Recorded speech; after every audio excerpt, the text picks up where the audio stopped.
Ndugu zangu wapendwa, tumsifu Yesu Kristo.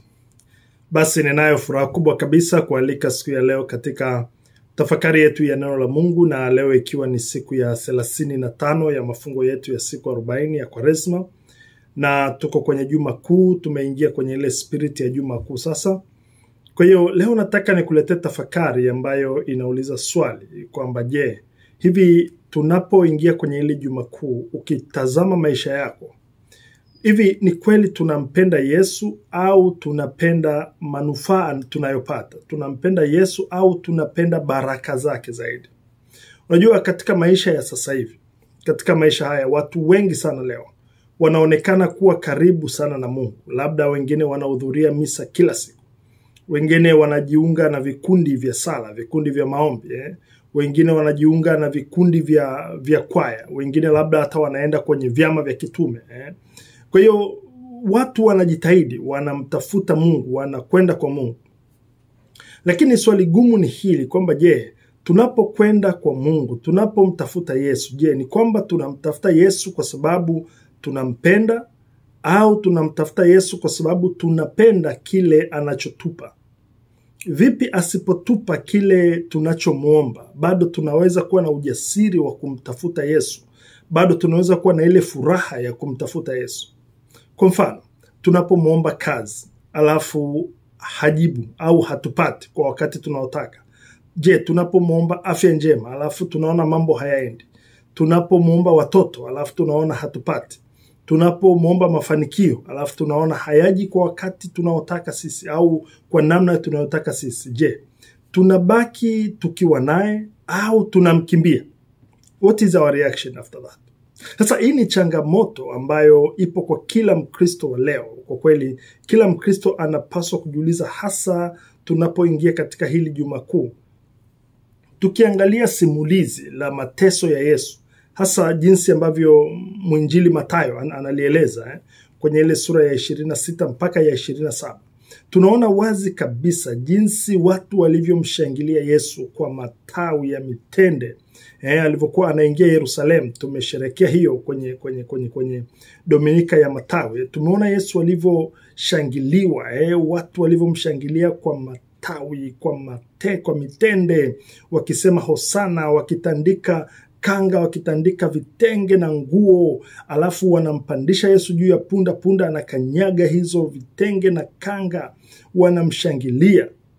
Alafu tunaona ghafla wanageuka baada ya siku chache. Watu wale waliomshangilia wakasema hosana, hosana mwana wa Daudi, ndiye mbarikiwa ajaye kwa jina la Bwana. Tunaona watu wale wanageuka, wanaanza kupiga kelele, msulubishe, msulubishe, msulubishe. Ndugu zangu wapendwa, unagundua kwamba waliompenda Yesu walionekana wachache. Hebu fikiria hata Petro mwenyewe ambaye aliahidi kuwa tayari kufa na Yesu, lakini alijikuta anafika mahali anamkana mara 3.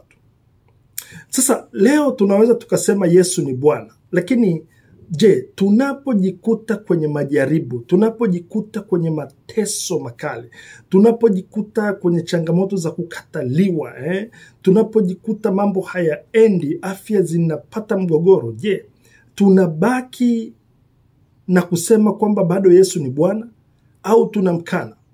Bado tunamwabudu, bado tunamheshimu, bado tunampenda, au ndo tunaanza kumkana na sisi? Tunaanza kusema asulubiwe, asulubiwe, asulubiwe. Ndugu zangu, katika dunia hii ya leo watu wengi sana, ninajua, tunatafuta mafanikio ya haraka sana. Na kwa sababu hiyo hata Yesu anaonekana kuwa ni wa pole sana. Unajua, kuna mtu mmoja aliniambia akasema kwamba, unajua Father, ukisema uanzane na Yesu hutatoboa. Kwamba ukisema uanzane na Yesu, anasema hutatoboa. Akasema kwamba ukimtazama, yani ukianza kuanzana na Yesu, kumtafuta Yesu na kusalisali, anavyoniambia, anasema hutakuwa tajiri kesho. Utatafuta akuponye, hata kuponya hapo kwa wakati unaotaka wewe. Au labda kama unatafuta mke au mume, ukaanza kusali, kuombaomba, anasema kwamba hutapata huyo mke au mume mara moja. Kwa hiyo ndio mentality ya watu. Kwa hiyo tunapokuwa na mtazamo wa manufaa tu, kutaka manufaa tu, kujibiwa kwa haraka tu, kupata kwa haraka tu, basi tujue kwamba imani yetu ni kama ya wale washabiki wa ule umati waliokuwa wanamshangilia Yesu, Hosana mwana wa Daudi, alafu ghafla wanageuka wanasema asulubiwe.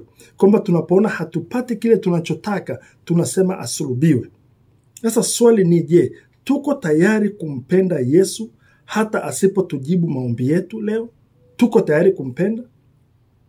Katika Yohana sura ya 6 mstari wa 26, Yesu aliwaambia wanafunzi wake kwamba mnanitafuta si kwa sababu mmeona ishara, bali mnanitafuta kwa sababu mlikula mikate. Aliwaambia wale wafuasi waliokuwa wanamfuata. Sema hawa watu hawa, inawezekana mnanitafuta si kwa sababu mnanipenda, lakini ni kwa sababu mmekula mikate. Sasa ndugu zangu, huu ni ukweli mchungu ambao ninatamani pia tujiulize maswali na sisi kwamba hivi ni nini kinachonifanya nimtafute Yesu? Je, juma kuu hili juma kuu linatuita kwenye upendo wa aina gani? Hili juma kuu linatuita kwenye upendo wa kweli, upendo usio na masharti, upendo wa msalaba. Kwa hiyo leo ndugu zangu, ninaomba sana tujichunguze mioyo yetu, kila mmoja tujichunguze mioyo yetu, tutambue kwamba Pasaka si tu kuhusu kushangilia ufufuko, lakini Pasaka ni kukubali ile njia ya msalaba. Na Yesu anatuuliza, je, unanipenda? Kwenye ile Yohana sura ya 21 mstari wa 15 anamuuliza Petro, je, unanipenda kuliko hawa? Jibu ndugu zangu, jibu la kweli liko kwenye jinsi tunavyoishi na sivyo tunavyoongea. Kwamba tunampenda Yesu au la, tazama maisha yako na sio jinsi unavyozungumza na kusema. Tumuombe Mungu atujalie neema ndugu zangu. Upendo wetu kwa Yesu uwe ni upendo wa kwa Yesu, sio upendo kwa sababu ya baraka zake. Ili ikitokea hata kama asipotujibu tunavyotaka, bado tuendelee kumpenda na bado tuendelee kumfuata. Nawatakia juma kuu lenye baraka na neema. Tutafakari pamoja mateso ya Yesu na tuingie katika fumbo hili la Pasaka tukiwa na nguvu, tukiwa na furaha kubwa ya kushangilia ufufuko wa Bwana. Mungu Mwenyezi awabariki na kuwatunza. Tumsifu Yesu Kristo.